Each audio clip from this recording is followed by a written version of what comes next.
Bienvenue à tous, bienvenue à la première remise des trophées d'entreprise inclusive que nous réalisons à la fin de la journée de l'Inclusive Day, cette magnifique journée organisée par Les Échos, le groupe Les Échos et le journal Le Parisien. Je suis Jean-Pierre Letard, je suis coprésident du Manifeste pour l'inclusion, avec Christian Sanchez, qui est l'autre président, qui est le coprésident aussi, et nous sommes en compagnie de Sophie Cluzel, la ministre en charge du handicap auprès du Premier ministre. Voilà, ce manifeste pour les entreprises inclusives, c'est quelque chose que nous avons lancé avec le soutien de Sophie il y a un peu plus d'un an, avant le Covid, qui a poursuivi pendant le Covid, il ne s'est pas arrêté. En fait, ça a consisté à faire signer des grandes entreprises et des moyennes pour s'engager sur l'inclusion des personnes en situation de handicap. Et aujourd'hui, nous avons 130 signataires.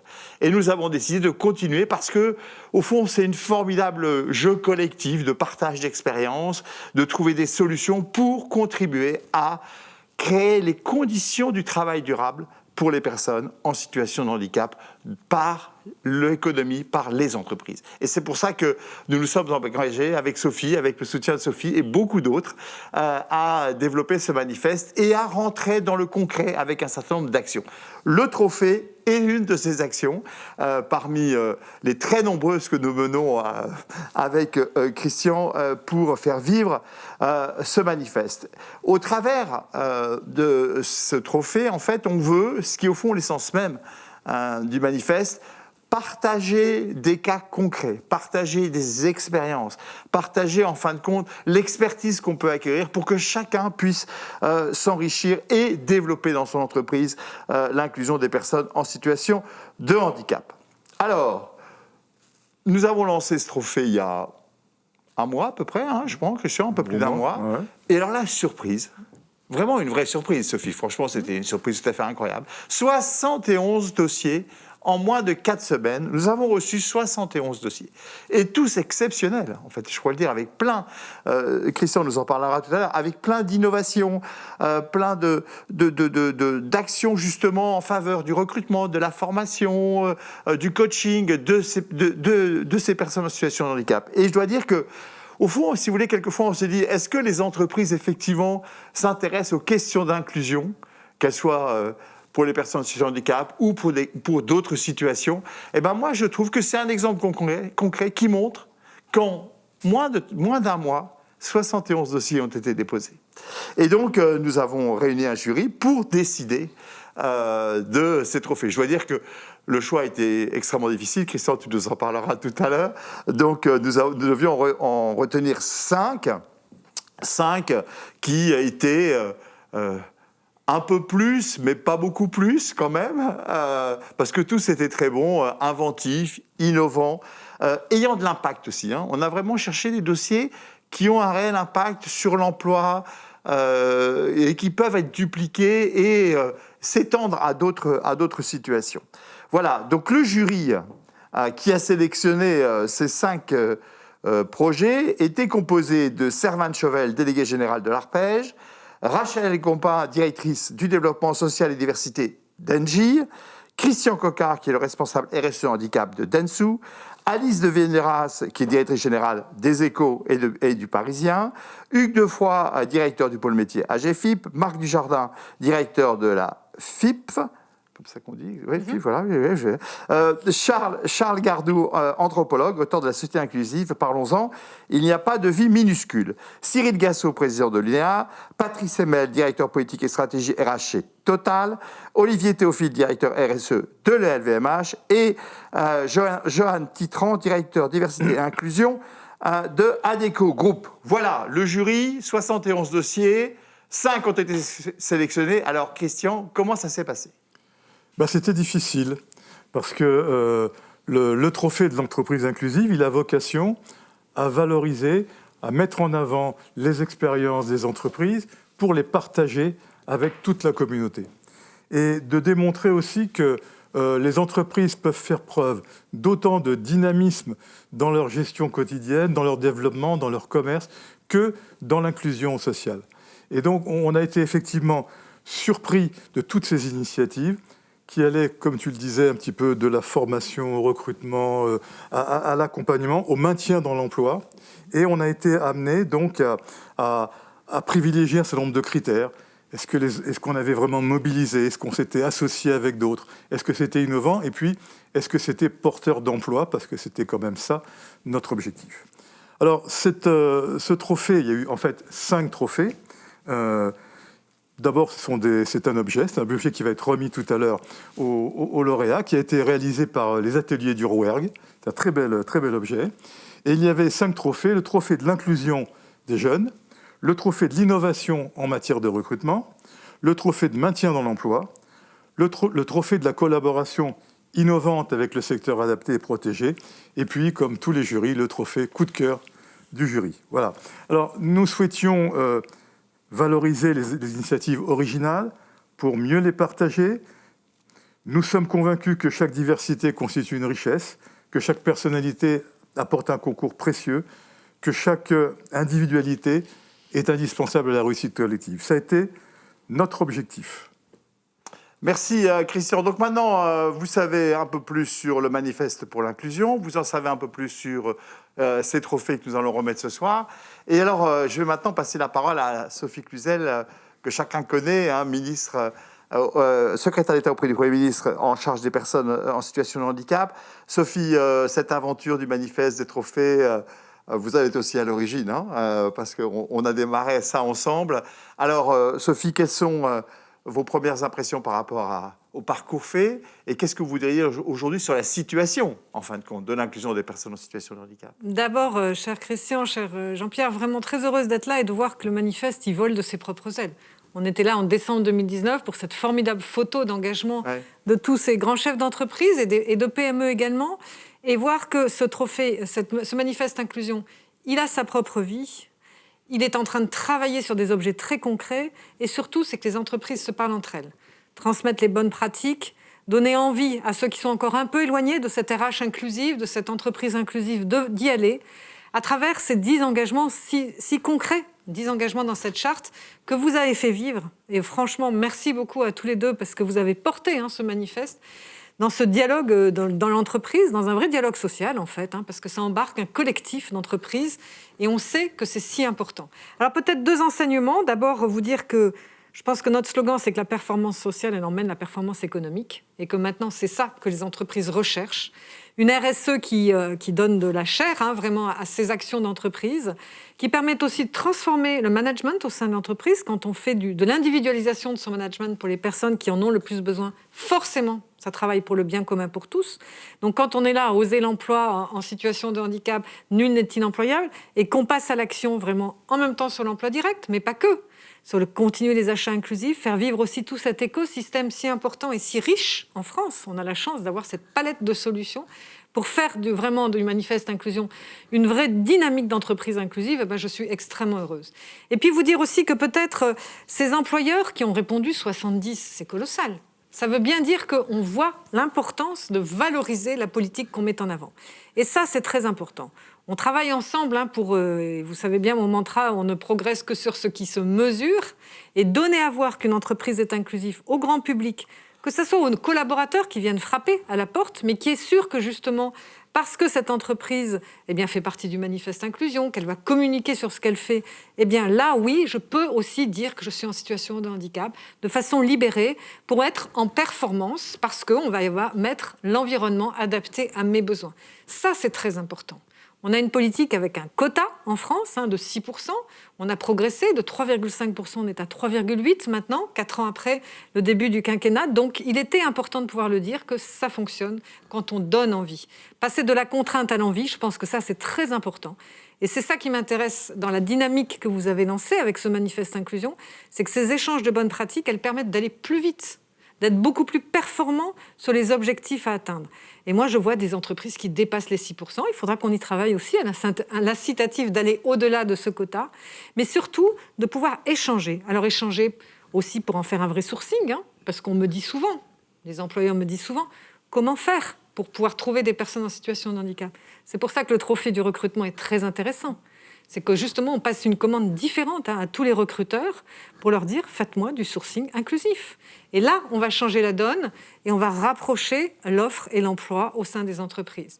Et puis, travailler aussi sur lever les préjugés, si important. Les préjugés, toutes les présomptions d'incompétence parfois qu'on a, on le transforme avec une présomption de compétence. Autrement capable, parfois pour certains collaborateurs, et accompagner l'entreprise, lui simplifier la vie. En tout cas, ça c'est mon rôle, vous simplifier la vie avec une politique beaucoup plus lisible, beaucoup plus réactive sur les aides que les entreprises peuvent avoir. C'est l'enjeu de la GFIP qui doit être là sur les adaptations, mais c'est aussi l'enjeu de pouvoir savoir quelles sont les aides que l'État apporte aussi aux entreprises. Donc j'en profite juste pour dire qu'on a prorogé jusqu'au 31 décembre l'aide à l'emploi, 4 000 € pour tous CDD de plus de 3 mois ou un CDI. 66% des 11 000 embauches qui ont été faites sont en CDI. Donc ça veut dire que ce petit levier aussi financier, il peut être intéressant. Et puis l'apprentissage, voie royale pour l'inclusion. Et donc je suis très heureuse de voir que ce manifeste a des objets extrêmement bien identifiés d'amélioration justement de la politique inclusive au sein des entreprises. Et donc nous travaillons ensemble sur ce baromètre emploi et handicap qui va donner à voir justement toute la performance de l'entreprise dans sa RSE de façon concrète. Taux d'emploi, mais pas que. Bien sûr, les achats inclusifs, le nombre d'apprentis, les formations, les adaptations qui ont été faites. On a là une richesse de communication inter-entreprises, entre les entreprises et grand public, et pour les collaborateurs. Donc très heureuse d'être avec vous aujourd'hui et puis de pouvoir participer à cette remise des trophées de l'entreprise inclusive. Merci beaucoup, Sophie. Je pense effectivement que si on mesure, c'est parce qu'on pense, et que toutes les entreprises, à mon avis, aujourd'hui de plus en plus croient qu'au fond, l'inclusion crée de la valeur ajoutée. Exactement. Et que la valeur ajoutée créée par l'entreprise, ce n'est pas que le résultat net, non. C'est aussi un certain nombre d'éléments autour de l'inclusion, de l'environnement. Et aujourd'hui, on ne crée pas de la valeur, on crée des valeurs avec un S. On va passer au trophée. Et donc, le premier trophée, mon cher Christian, c'est le trophée sur l'inclusion des jeunes, dont vous parliez juste à l'instant, Sophie. Donc, ce trophée a pour objet de mettre en avant les collaborations avec le milieu éducatif, la mise en place de formations adaptées et ses spécificités, des offres de stage pour les jeunes en situation de handicap et l'accueil des élèves dans les entreprises. Donc, il y a eu autour de ça beaucoup de projets qui nous ont été proposés, comme on vous l'a dit. Et il y a eu 3 nominés qui sont Atos, Microsoft et Soprasteria. Et donc, Sophie, normalement, vous devez ouvrir l'enveloppe et Sophie Cluzel va annoncer... Alors, le trophée inclusion des jeunes revient à Microsoft. Voilà, et donc nous invitons Charles Calès-Troupa, directeur secteur public Microsoft France, à nous rejoindre.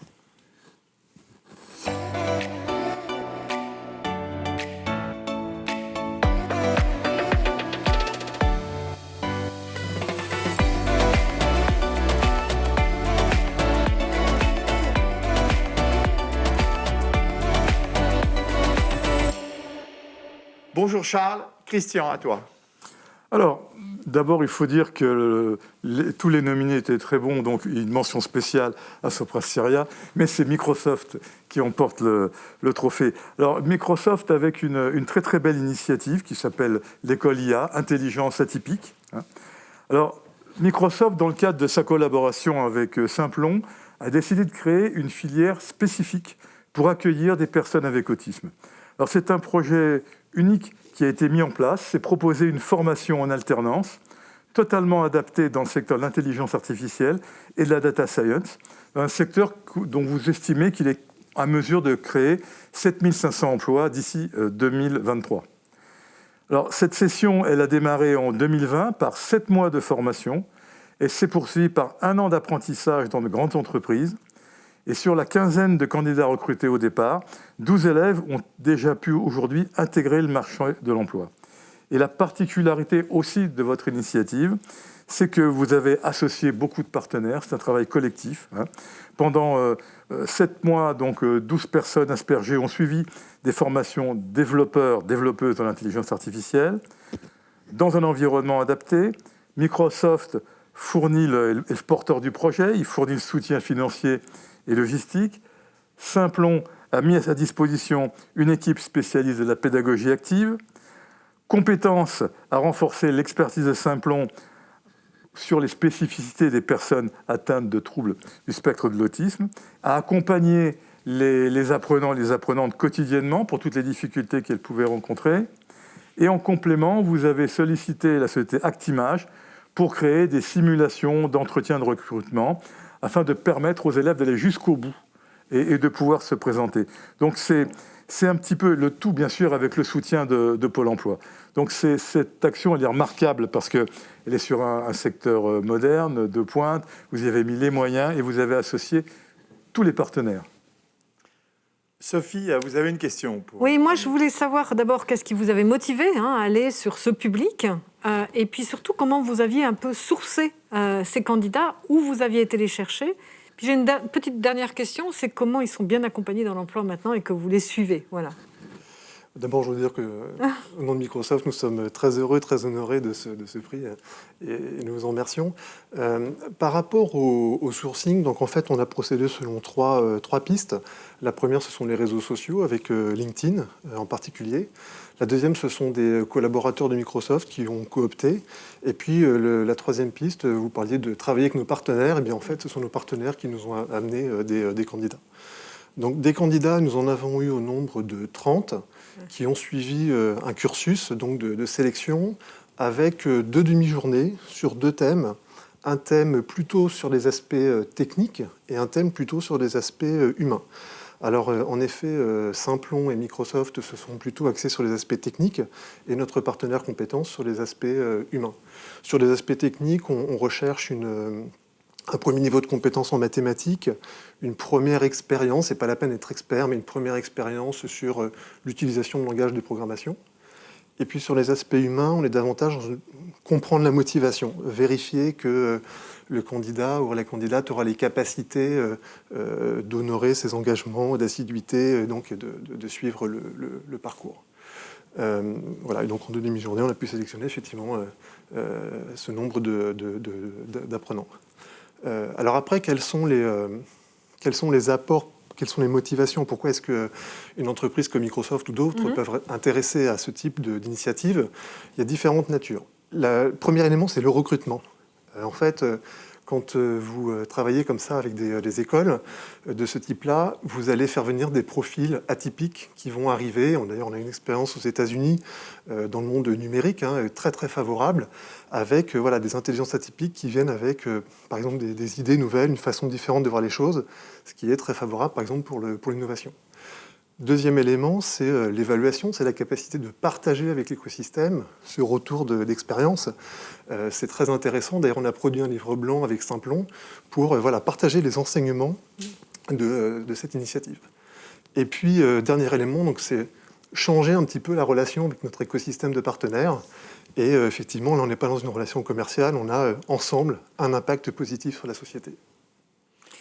Ouais, très très intéressant. C'est intéressant, mais vous répondez aussi. Pardon, excusez-moi. Non, vas-y. Non, je disais, en fait, ça répond aussi aux difficultés qu'on a de retrouver des compétences dans ce domaine de l'intelligence artificielle. Exactement. Et que ce sont, au fond, des gens avec un handicap qui permet justement de répondre aux attentes dans ces nouveaux domaines technologiques. Tout à fait. On sait que le numérique amène un certain nombre d'offres d'emploi, une quantité d'emplois intéressante, importante, mais il faut adapter les compétences. L'enjeu principal, il est sur les compétences, et donc sur la formation.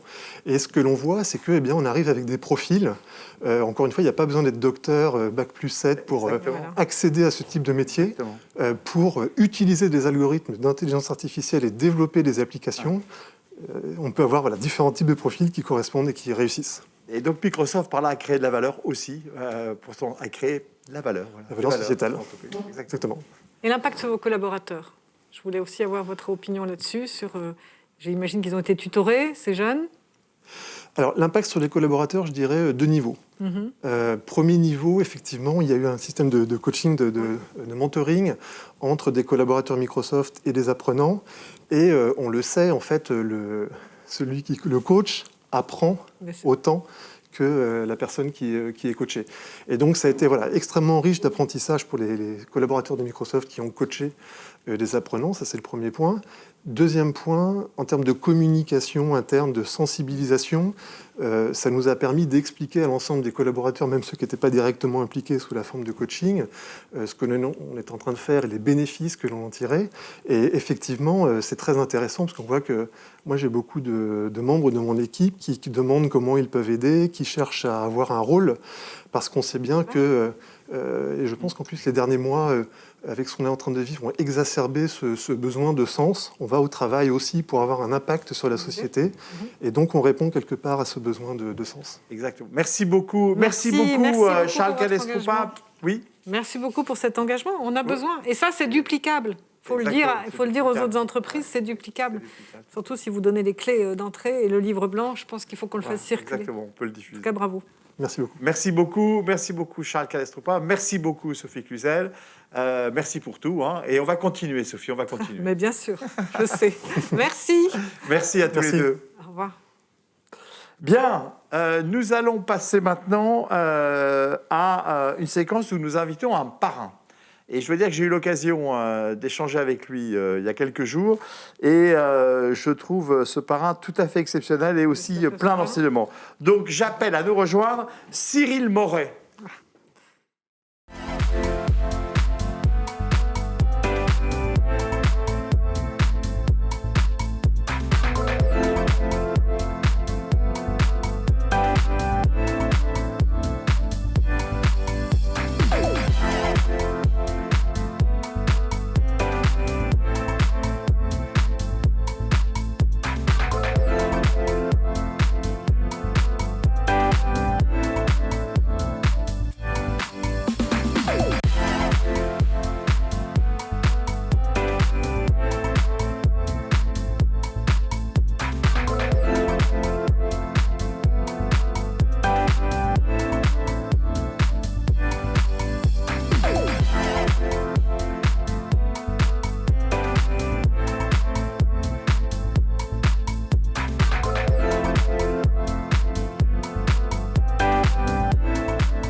Bonsoir Cyril, merci d'être avec nous ce soir. Donc Cyril, vous êtes un athlète, voilà, para-olympique, me dit-on, mais un athlète. Voilà. Vous êtes un athlète. Faisons de l'inclusion, voilà, même en sport. Vous êtes un athlète. Exactement. Voilà. Vous n'êtes pas para-olympique, vous êtes un athlète, tout court.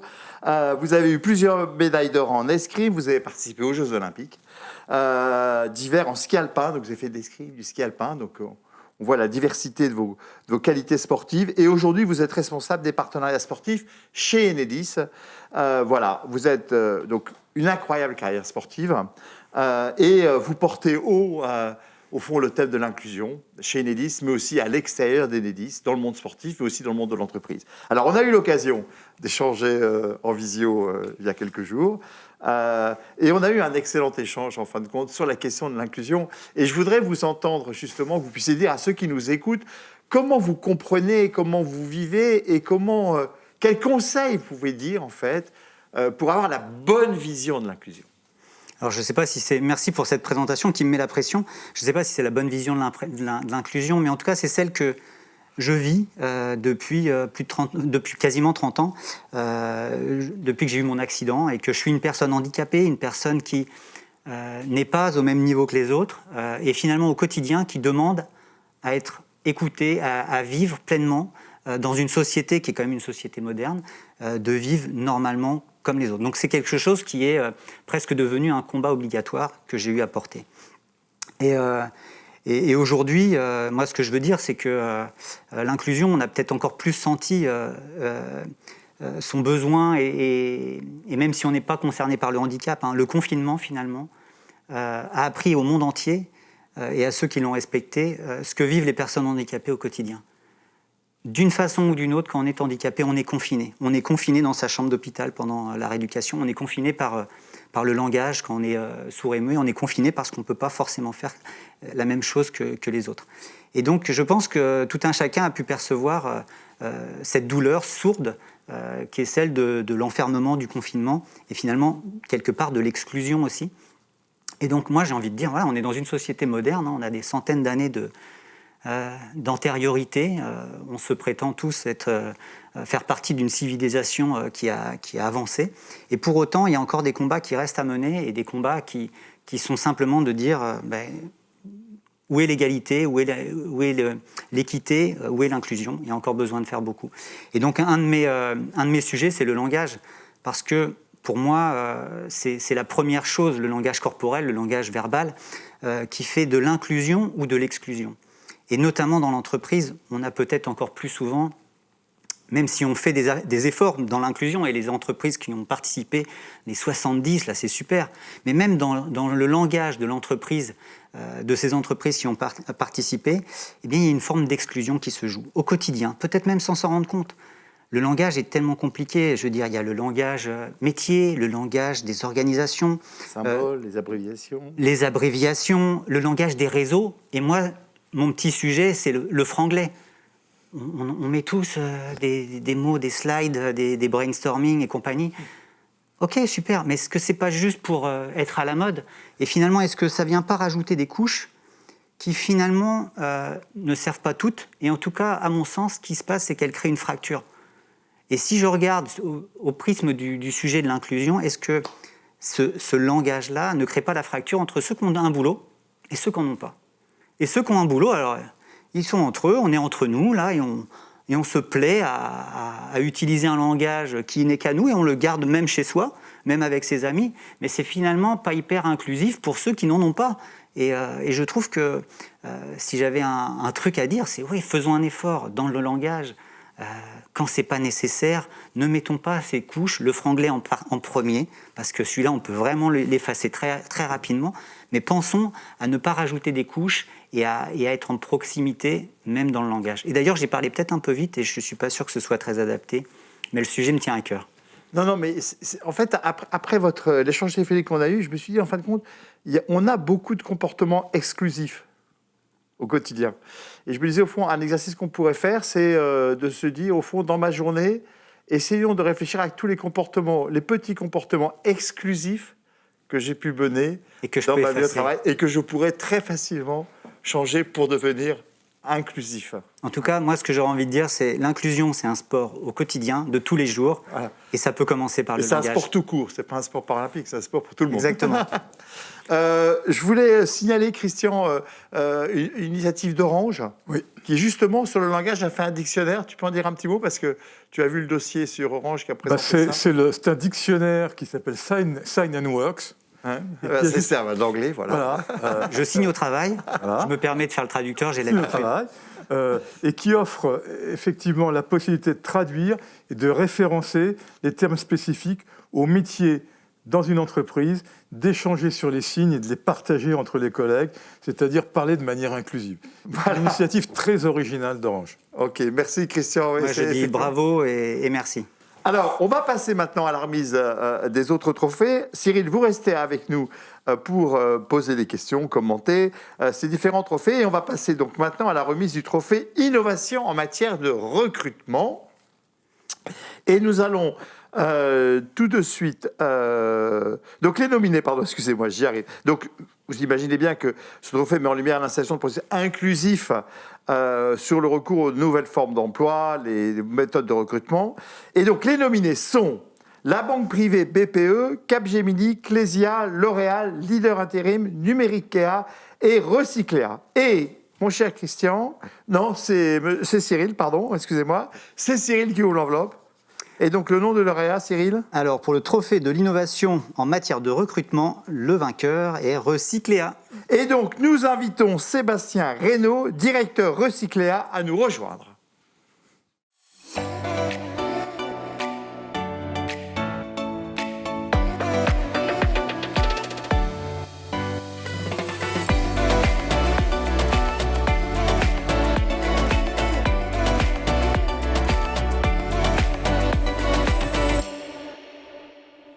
Merci d'être là. Christian, présentation. Alors, le projet de Recycléa, c'est un projet qui est très original parce qu'il utilise de nouvelles technologies, de nouveaux supports dans le domaine du recrutement et appliqué en plus au métier du digital. Alors, dans la présentation qu'on m'a faite, il y a quelques termes franglais que je vais essayer de trier, parce que en 2016, Recycléa donc, a créé une nouvelle activité helpdesk, c'est-à-dire support, à destination du procurement, c'est-à-dire des appros.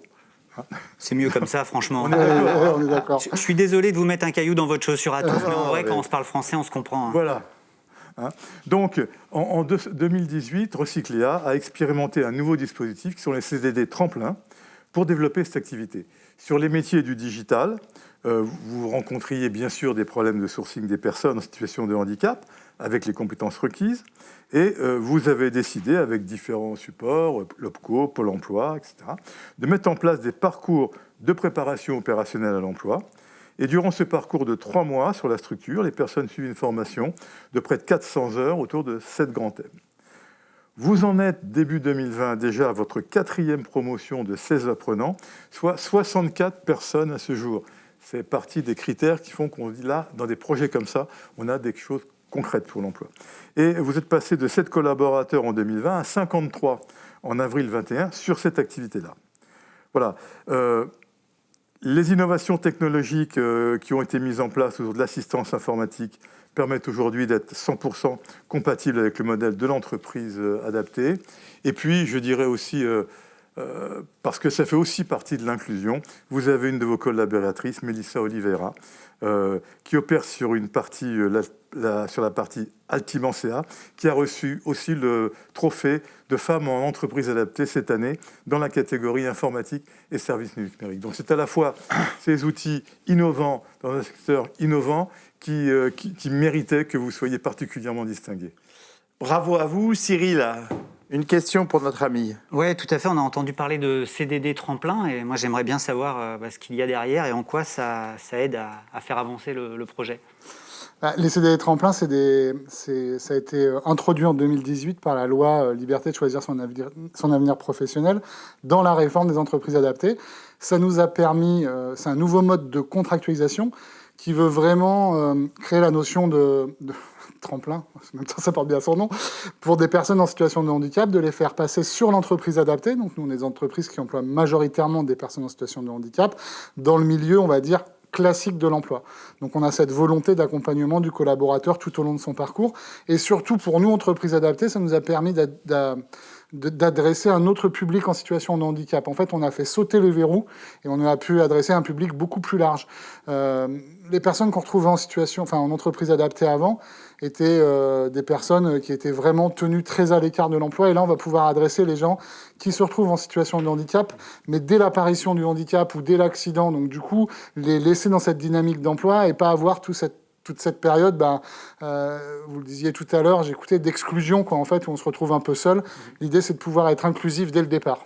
Ouais, super. Voilà, donc merci aussi pour ce trophée. Moi, c'est avant tout le trophée des équipes, parce que c'est surtout eux qui méritent ça. Et avec tout ce qui se passe en ce moment, le manifeste de l'inclusion, l'Inclusive Day, tous les consortiums inclusifs qui sont en train de se créer autour du digital, je pense qu'on est vraiment sur une révolution et on sent vraiment ce mouvement qui se met en œuvre. Et je pense que c'est une très bonne chose pour les personnes en situation de handicap avant tout. Oui, vous avez tout à fait raison. C'est à la fois l'accumulation, la combinaison d'une sensibilité plus forte et d'un besoin d'intégrer pour créer de la valeur, et la technologie qui aide à cette intégration, à cette inclusion. Et là, il faut profiter de cette fenêtre, de ces possibilités. Merci beaucoup. Je vous remercie. Je vous propose de prendre votre magnifique trophée. Pas de souci, merci à vous. De le ramener à l'entreprise et de fêter ça autour... comme vous voulez. On le fêtera dignement. Merci beaucoup. Merci à vous.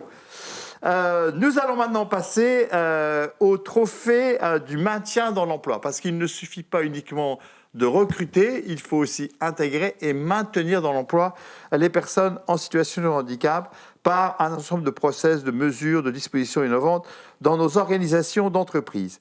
Alors, les nominés pour ce prix sont Assystem, CGI et Vinci. Et Cyril, le lauréat est... Alors, trophée maintien dans l'emploi, le lauréat est en quelques lettres Vinci. Vinci, et donc nous invitons Tanguy de Belair, directeur de l'inclusion et de la diversité de Vinci, à nous rejoindre.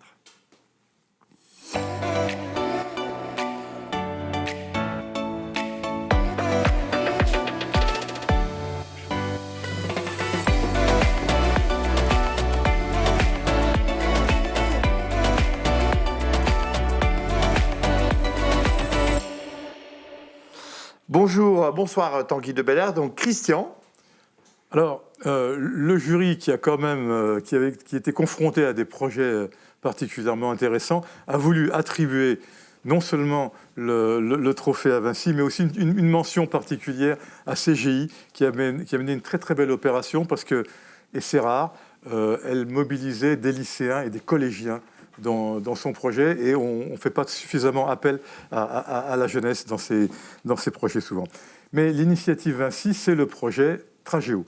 Tragéo, c'est un projet très impressionnant parce que c'est un dispositif au service de l'emploi et de l'employabilité durable des personnes handicapées au sein des entreprises de Vinci. Vinci, c'est un grand groupe. Et le projet Tragéo, c'est un projet transverse qui implique les différentes entreprises de Vinci, qui est ouvert à tous et à toutes, qui mobilise des personnels, des équipes différentes, 8 implantations régionales. Le but de Tragéo, c'est en résumé d'identifier des solutions de maintien dans l'emploi pour les personnes handicapées, quel que soit leur handicap. C'est structurer l'inclusion de ces personnes dans les milieux ordinaires des activités de Vinci tout au long de leur carrière. C'est la recherche de mesures individualisées, de solutions d'inclusion, en associant les parties prenantes, les RH, les managers, les missions handicap, les référents handicap. Enfin, c'est un très beau dispositif parce qu'il mobilise beaucoup de monde. C'est vraiment, on a l'impression que c'est l'entreprise qui est mobilisée autour de ce projet. Quelques chiffres quand même, parce que c'est important. Depuis le déploiement de Tragéo en 2014 jusqu'en 2020, c'est près de 5000, 4961 collaborateurs accompagnés. C'est 1312 maintiens dans l'emploi, avec 607 aménagements, adaptations de postes, 199 reclassements, 506 reclassements externes, accompagnement de projets. Donc, c'est vous donner un peu la dimension de ce projet qui a été mis en place et qui maintenant fonctionne depuis presque 7 ans. Bravo pour cette initiative et ces réalisations. Cyril, ça vous inspire quoi ? Il y a des chiffres importants et c'est super. On entend qu'il y a beaucoup de partenaires, ça dure. Moi, je suis intéressé de savoir quels ont été les éléments clés pour réussir ça, avec aussi cette idée de comment est-ce qu'on peut donner envie à d'autres de se lancer et quels sont les bons conseils à partager. Merci Rémi. Je crois que ce qui a été le plus important, c'est de mettre au centre, dans l'entreprise, le projet des personnes handicapées. C'est de mettre en avant leurs souhaits personnels et professionnels. Et une fois qu'on est autour de ça, plus qu'autour du handicap, on embarque énormément de monde dans l'entreprise. On embarque des énergies, on embarque des expertises qui permettent de penser, d'imaginer les solutions au service du souhait des collaborateurs et des collaboratrices qui vivent ces situations. Et puis on additionne comme ça toutes les composantes de l'entreprise. Le plus important est bien sûr d'associer le manager de la personne qui vit cette situation de handicap, parce qu'on sait qu'il y a parfois une tendance, d'un point de vue managérial, à se dire qu'on est une personne diminuée lorsque le handicap survient pendant une carrière, pendant un emploi. Donc il faut casser ça dans l'esprit du manager. On a tendance à penser que les RH ont à leur disposition des règlements, des textes un peu brutaux, un peu déshumanisés. Et donc la force de Tragéo, c'est d'associer et d'utiliser tout ça, mais au service du projet professionnel, personnel, de la personne qui vit la situation. C'est très très intéressant en fin de compte, et c'est effectivement encore, je vais dire, une best practice, une bonne pratique, pardon, excuse-moi. Elle était facile. Et une bonne pratique à partager pour chacun d'entre nous. Merci beaucoup. Merci beaucoup Tanguy, et je vous invite à récupérer votre trophée, voilà, et saluez bien Vinci de notre part. Je n'y manquerai pas. Merci Rémi. À très bientôt. Merci. Bien, nous allons passer au quatrième et avant-dernier trophée. Et en fait, on a vu les jeunes, le recrutement, l'intégration et le maintien dans l'emploi. Maintenant, on va voir aussi que ces questions-là, c'est aussi une question de collaboration avec un certain nombre de parties prenantes, et non pas stakeholders, de parties prenantes autour de la question du handicap. Et donc, nous allons remettre le trophée de la collaboration avec le secteur adapté et protégé, qui est effectivement un acteur majeur dans l'intégration des personnes en situation de handicap. Et pour ce trophée, il y avait donc Assystem en nominé, Cotranet, GECO, Siemens, Stef et TGS France. Et donc, Cyril, le gagnant est... Alors, pour le trophée de la collaboration innovante avec le secteur adapté et protégé, le vainqueur est Stef. Voilà, et pour Stef, nous accueillons son président, Stanislas Lemort, qui nous rejoint.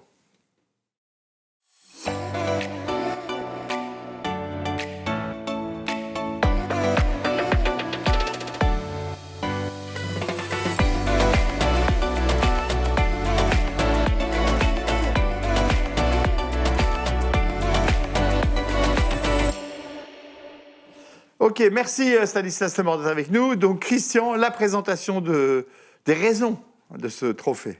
Alors, le projet de Stef, c'est la création d'une unité opérationnelle, business unit, conditionnement, via l'achat d'une entreprise adaptée qui s'appelle DIAD. En fait, c'est comme tous les projets qu'on a examinés, c'est des projets qui ont fait leurs preuves. C'est-à-dire, ce pas des projets qui viennent de naître. Ça a démarré en 2019. Le groupe bien connu de transport et de logistique Stef a souhaité diversifier ses activités dans le domaine du conditionnement afin de répondre à d'autres demandes de ses clients et prospects. Et vous avez pour ce faire intégré l'entreprise adaptée DIAD, spécialiste reconnu du secteur, qui forme désormais une nouvelle activité au sein de votre groupe. Alors, sous statut d'entreprise adaptée, c'est 65 travailleurs handicapés qui travaillent sur les lignes de conditionnement. Et l'innovation, c'est que non seulement vous avez intégré cette entreprise, mais vous avez vraiment fait des échanges. C'est-à-dire que vous avez apporté à cette entreprise toute l'expertise que vous pouviez avoir, celle d'un grand groupe, mais en même temps, vous imprégnez l'ensemble de l'entreprise des pratiques des entreprises adaptées qui ont majoritairement des travailleurs handicapés. Alors, vous êtes, là encore, vous n'avez pas fait ça tout seul, vous êtes appuyé sur les compétences de l'UNEA, du service public de l'emploi, des Cap Emploi. C'est aussi un aspect important de ces trophées. On ne fait pas ça tout seul, on fait ça avec les autres.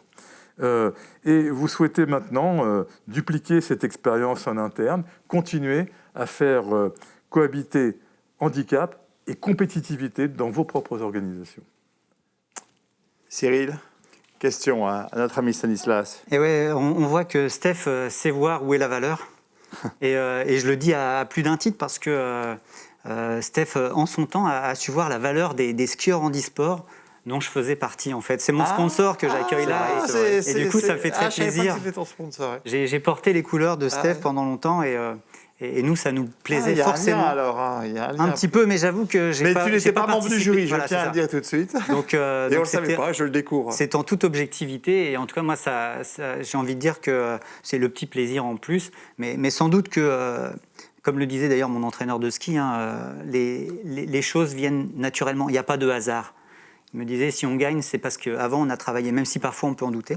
Et là, moi, je trouve ça, c'est génial de pouvoir finalement presque renverser un paradigme particulier, c'est-à-dire on intègre une entreprise adaptée, on voit la valeur qu'elle a, et quelque part, j'aurais envie d'être cynique, mais peut-être pour faire avancer le sujet.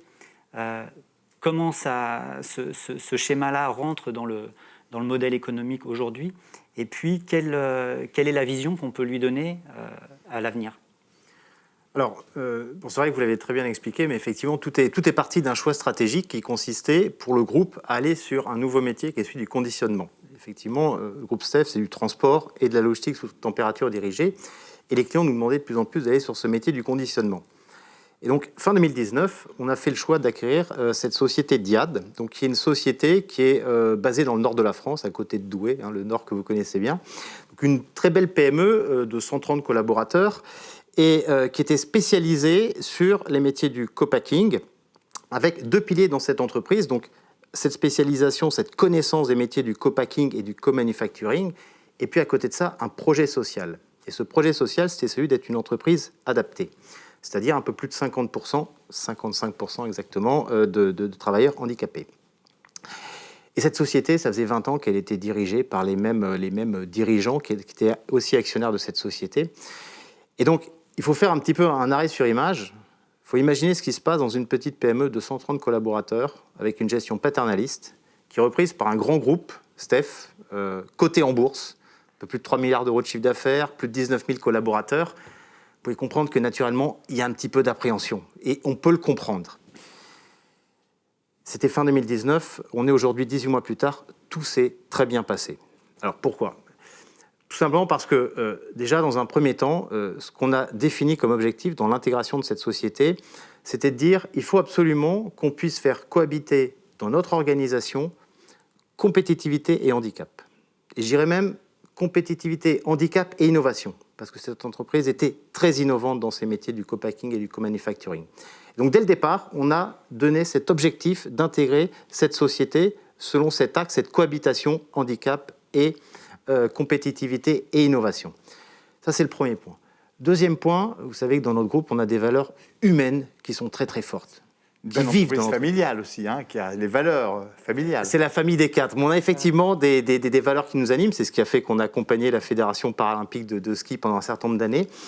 Et quand on fait un projet comme celui-là, l'intégration de Diad, ces valeurs humaines, elles ressortent, elles rejaillissent. Et donc, en fait, nos équipes, avec beaucoup d'humilité, elles sont renseignées sur cet écosystème des entreprises adaptées pour savoir comment ça fonctionnait, comment on construit un projet d'entreprise. Elles ont pris tous ces renseignements auprès des associations professionnelles, auprès des services publics de l'emploi. Et donc, avec humilité, on a construit notre projet côte à côte, les services handicap de STEF et les collaborateurs de Diad. Voilà. Puis je dirais, la dernière condition de succès, c'est qu'en fait, chez STEF, on n'avait pas entendu l'intégration de Diad pour s'occuper du handicap. Ça fait maintenant une vingtaine d'années qu'on s'occupe du handicap dans le groupe. Donc, on a signé plusieurs accords sur le handicap. On était ici même, au siège des Échos, il y a un peu plus de 2 ans, il y a 18 mois, pour signer le manifeste pour l'inclusion des personnes handicapées dans la vie économique. Et donc, on a des équipes chez STEF qui sont excellents et qui savent accompagner le sujet de l'entreprise. Je vais d'ailleurs les citer. Donc, tout ça, c'est sous la houlette de notre DRH, Jean-Yves Chamira. On a notamment Véronique Lamboglia et Céline Marcignac qui pilotent ce sujet du handicap dans le groupe. Ils le font très bien. Et c'est ce qui fait que cette intégration a été un succès. Quand je dis un succès, c'est parce que notre agrément d'entreprise adaptée a été renouvelé avec les félicitations du jury par la Directe de Hauts-de-France. C'était l'année dernière. Voilà. Puis aujourd'hui, on a des collaborateurs de Diad qui se sentent bien dans l'entreprise. Vous avez créé de la valeur. On a créé de la valeur. Ah, voilà. On a créé de la valeur et surtout, on a respecté la société qu'on a achetée, qui avait 2 composantes, une composante économique et une composante sociale très forte. Bravo, voilà. Bravo, c'est très bien. Donc, l'opportunité aussi de racheter et d'intégrer dans des groupes des entreprises adaptées, c'est aussi une voie possible qui permet de maintenir et de développer l'emploi pour les personnes en situation de handicap. C'est une très belle réussite. Merci beaucoup, Stanislas. C'était un plaisir de vous entendre et de vous voir ici. Je vous en prie. Et donc, ce trophée que je vais prendre à l'instant, que je ne vais pas oublier, je vais le dédier à tous les employés de Diad qui nous ont rejoints et qui nous font confiance. Tout à fait. Tout à fait. Merci beaucoup, Stanislas. Merci bien. Bien, chers amis, nous arrivons... il nous reste un prix, mais avant de faire le dernier prix, j'avais une petite question pour notre ami Cyril, parce qu'en fait, Cyril, on vous a dit qu'il était champion de ski, qu'il était champion d'escrime, et figurez-vous qu'il a envie encore de faire... Il a un autre défi en tête, on m'aurait demandé, à ton avis, à quoi pense Cyril comme prochain défi. Je crois que je n'aurais pas pensé à celui-là. Mais effectivement, il en a un, puisqu'il a envie d'être la première personne handicapée à sauter en parachute seule. C'est bien vrai. Ouais, et on peut même rajouter d'un avion en état de fonctionnement, en parfait état de fonctionnement. En parfait état de fonctionnement. Alors, oui. Cyril, c'est quoi ce projet ? C'est finalement peut-être un projet de retraité, de jeune retraité que je suis de la compétition, qui a voulu garder une certaine activité, des sensations, vous l'imaginez bien, et aussi de venir découvrir un terrain sur lequel il n'a pas pu aller pendant longtemps, parce qu'effectivement, quand on est sportif de haut niveau, il y a pas mal de choses qui nous sont interdites. Alors, vous imaginez que le parachutisme en fait bel et bien partie.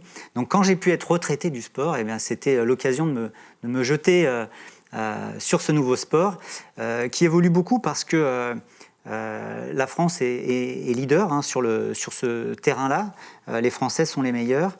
Mais pour autant, sur le handicap, on peut avancer. Dans d'autres pays, des handicapés peuvent sauter. Aujourd'hui, si vous allez dans un club de parachutisme, on va vous dire « bienvenue ». On prend en compte votre handicap et s'il est fonctionnel, vous pouvez faire un saut en tandem. Mais ça ne va pas forcément plus loin. Ouais. Et moi, ce que j'ai envie, c'est qu'avec la Fédé, on travaille pour aller plus loin, être plus inclusif.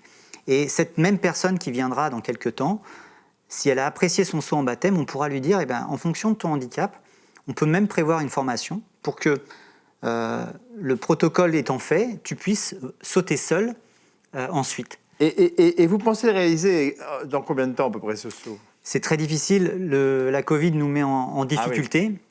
Donc, là, il n'y a pas de risque d'attraper le virus tout seul dans le ciel quand même. Non, mais comme on est très collé dans l'avion pour éviter de faire voler un avion à vide, cette phase-là n'est pas la meilleure.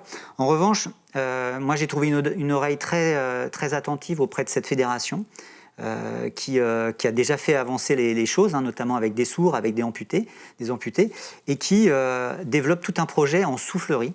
Donc, en attendant le saut d'avion, les compétitions en soufflerie pour les handis vont avoir lieu et on travaille aussi là-dessus. D'accord. Bref, tout un champ d'expertise et de sensations dans lequel je me lance à fond. Super, bravo vraiment Cyril, c'est plein d'optimisme, d'espoir et d'allant. Merci beaucoup pour partager avec nous cette foi, cet enthousiasme. Nous allons passer au dernier trophée, qui est un trophée coup de cœur. Vous savez, souvent dans les trophées, il y a le coup de cœur, parce qu'on voit tellement de beaux projets qu'on a envie aussi d'en donner un qui n'est pas forcément dédié à une action spécifique. Et donc, ce trophée coup de cœur, on avait décidé que, parce que si on parle d'un coup de cœur, il n'y en a qu'un seul qui pouvait être le président du jury, c'est bien sûr Christian Sanchez. Et donc, Christian, toi qui étais président que de celui-là, de jury coup de cœur, est-ce que tu peux nous en dire un petit mot ? Alors, je peux vous dire d'une part qu'il faut remercier le jury, parce que le jury était composé de gens très compétents, d'entreprises qui étaient dès l'origine de la création du manifeste handicap, de l'UNEA, d'Arpège, de la GFIP, FIPHFP, donc des gens qui ont une bonne connaissance du milieu du handicap, qui en ont vu des projets et qui ont été séduits par la richesse de tous ceux qui nous ont été présentés et que malheureusement on n'a pas pu retenir. Et puis à un moment donné, il y a eu le coup de cœur. Et le coup de cœur, ça a été pour... Alors, je pense savoir l'enveloppe. J'espère. Tu l'as, c'est bien. Capgemini. Capgemini, et donc nous accueillons pour Capgemini Anne Findelaire. Merci Anne Findelaire de nous rejoindre.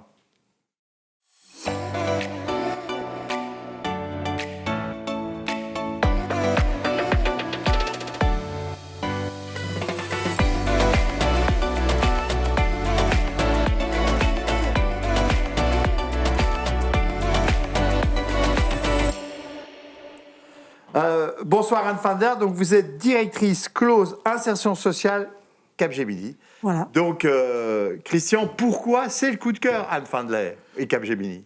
Ça a été le coup de cœur parce que finalement Capgemini il est confronté à un problème auquel sont confrontées beaucoup d'autres entreprises et on entend souvent dire nous on recrute très bien des personnes handicapées mais on n'en trouve pas. Oui, on n'en trouve pas parce qu'il y en a trop peu qui accèdent à l'enseignement supérieur.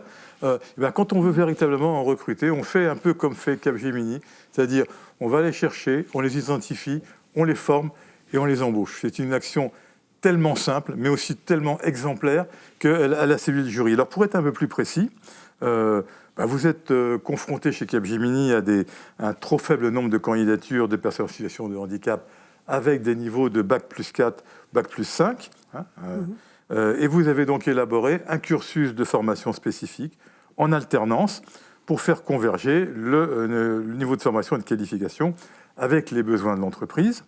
Vous avez établi ce projet avec des chefs de projet opérationnels d'Aérospatiale et Défense de Toulouse. Et ce projet, il a aussi la particularité d'être certifiant et diplômant. Vous l'avez ouvert aux candidats Bac plus 3-4 minimum, titulaire d'un Bac plus 5 dans les filières scientifiques. Vous avez mis en place un programme sur mesure, un rythme d'alternance souple sur une durée courte, 5 mois de formation, 7 mois en entreprise, et puis vous êtes assuré de l'intégration des personnes, et en particulier une douzaine de personnes en situation de handicap par an au sein de votre groupe.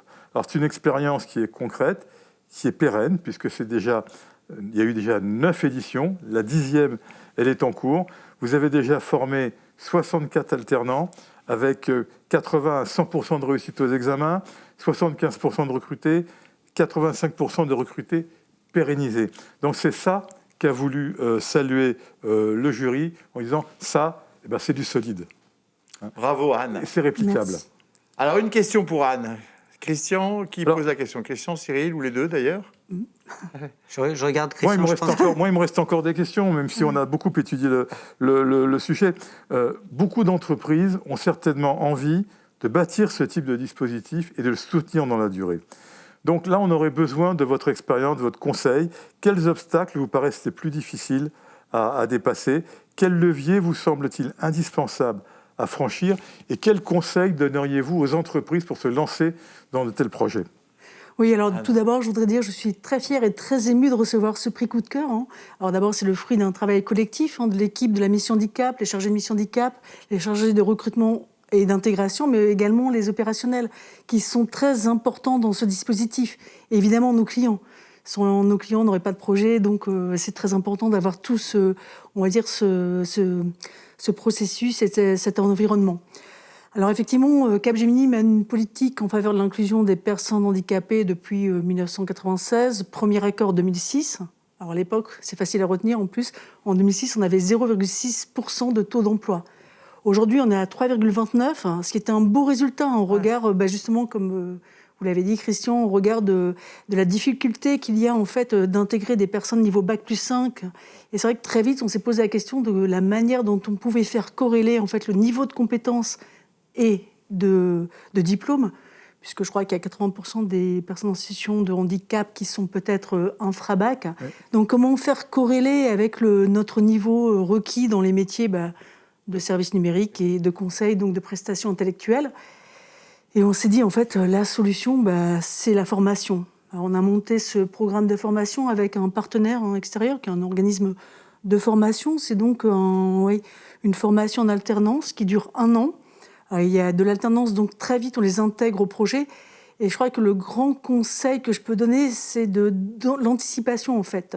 Et on porte une attention particulière à l'accompagnement. Et quand je dis accompagnement, c'est dès le sourcing. C'est-à-dire qu'on a les chargés de recrutement et d'intégration qui font vraiment du coaching sur le savoir-être, sur la manière de se présenter. C'est des choses qui paraissent simples ou évidentes quand on est dans un grand groupe. Et aussi connaître le fonctionnement et les rouages d'un grand groupe de services numériques. Ce qui n'est pas évident pour quelqu'un qui ne connaît pas du tout, qui n'a pas les codes ou les clés de reconnaissance. C'est vrai que là, on est en la 10e édition. Et encore une fois, ce qui est important, parce qu'au-delà des chiffres, c'est des hommes et des femmes qu'on accompagne au quotidien. On a lancé aussi un programme d'évolution de carrière. On essaie de leur donner des clés en fait, de choix de vie et de choix d'évolution de carrière. Le diplôme, nous, on espère qu'il reste chez nous. Mais après, ils sont libres d'aller dans d'autres secteurs d'activité. Et je crois que c'est la préparation vraiment des équipes, à leur faire corréler déjà nos besoins par rapport à nos projets, en termes d'apprentissage. C'est une formation Java, mais je ne vais pas rentrer sur des termes techniques. On pense à faire ce même type de formation sur les métiers du conseil, qui n'existent pas forcément maintenant. Et je crois que c'est de bien préparer les équipes aussi, opérationnelles, et d'avoir un accompagnement pérenne et sur le long terme. Très intéressant. Cyril, tu avais une question ou pas? Plutôt une remarque, en fait, qui est presque liée d'ailleurs à ce qu'on vit dans le handicap, où on s'aperçoit que les premiers obstacles sont parfois des excuses, notamment pour nous, quand on parle des personnes valides, qui ont une mauvaise expérience avec une personne handicapée. Et donc, du coup, ça veut dire quoi? Ça veut dire que pour les autres, c'est la même chose. On transpose cette première mauvaise expérience. Donc, on est tous très en difficulté et sensibles à ces personnes qui insistent finalement et qui ne s'arrêtent pas au premier obstacle pour continuer. Et du coup, je voulais plutôt tirer mon chapeau, dire merci de revenir sur des choses qui aident à faire avancer les choses. Mais ça me fait rebondir, ça me fait en fait émerger une idée. Parce qu'en fait, il faut avoir un regard bienveillant, les accompagner, tout en j'aime pas ce mot traitant, mais en les considérant comme des personnes ordinaires, quoi. Ce sont des collaborateurs comme n'importe quel collaborateur qui nécessitent ou méritent en tout cas une attention particulière. Et donc, il faut effectivement préparer le candidat, mais aussi toute l'équipe opérationnelle. Et derrière, donc, c'est l'implication du recrutement, de la direction opérationnelle et de différents acteurs. D'ailleurs, je tiens à remercier des acteurs internes et aussi des acteurs externes, parce qu'il y a tout un processus, là on n'est pas rentré dans le détail, du sourcing à l'arrivée sur le projet, et aussi nos clients, parce que sans nos clients, on ne pourrait pas réaliser ce type de projet. Merci beaucoup Anne Wandler. Je vous moi. propose maintenant de récupérer votre trophée. Vous n'aurez pas de match parce que c'est le dernier. Eh oui. Donc en vous remerciant beaucoup. Voilà, merci beaucoup Anne Wandler. Voilà, donc on a terminé cette remise de trophée, cette première remise de trophée, n'est-ce pas mon cher Christian? Alors bien sûr, à la fin d'une remise de trophée, on dit quelques remerciements. D'abord, merci à Cyril, bien sûr. À Cyril Moret d'avoir accepté de nous accompagner et de nous faire partager ses convictions, sa foi et son enthousiasme. Merci aussi à tous les membres du manifeste, aux copiles du manifeste aussi qui ont travaillé pour la préparation, au jury, aux membres du jury qui ont participé à ça. Merci à tous ceux qui ont participé aussi et déposé un dossier qui, je l'espère, sont tous ou vont être tous membres du manifeste pour l'inclusion, bien sûr, et je ne peux que les inciter à le faire en allant sur le site, et d'ailleurs qui mettront avec leur accord sur le site du manifeste leur réalisation pour que chacun puisse aller les voir et peut-être s'en inspirer pour la suite. Merci bien sûr à la ministre et à Sophie Cluzel qui nous accompagne depuis le début, en fin de compte, qui a toujours été à nos côtés. Merci beaucoup à elle. Merci au monde du jury. Je dis merci aussi à Julie Fénigère qui nous a rejoint récemment en tant que déléguée générale du manifeste et qui a été la cheville ouvrière, j'allais dire, de la création de ce trophée. Voilà, merci à tous. Et j'avais envie de dire, en fait, pour finir, si vous voulez, que ce qui me reste de cette remise de trophée, et c'est là-dessus d'ailleurs qu'on voulait véritablement faire, pas faire une remise de prix un peu comme... J'en ai fait beaucoup, comme on peut imaginer, quelquefois. Et j'avais envie, en fait, et j'espère qu'on a réussi, que chaque personne qui a écouté cette remise de trophée repart avec une idée, au moins une, qu'elle peut mettre en place dans son entreprise.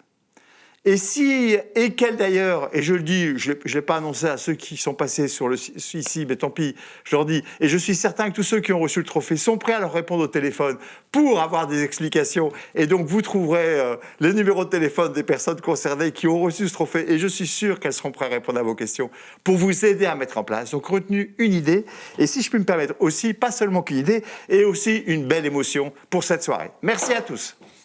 Merci.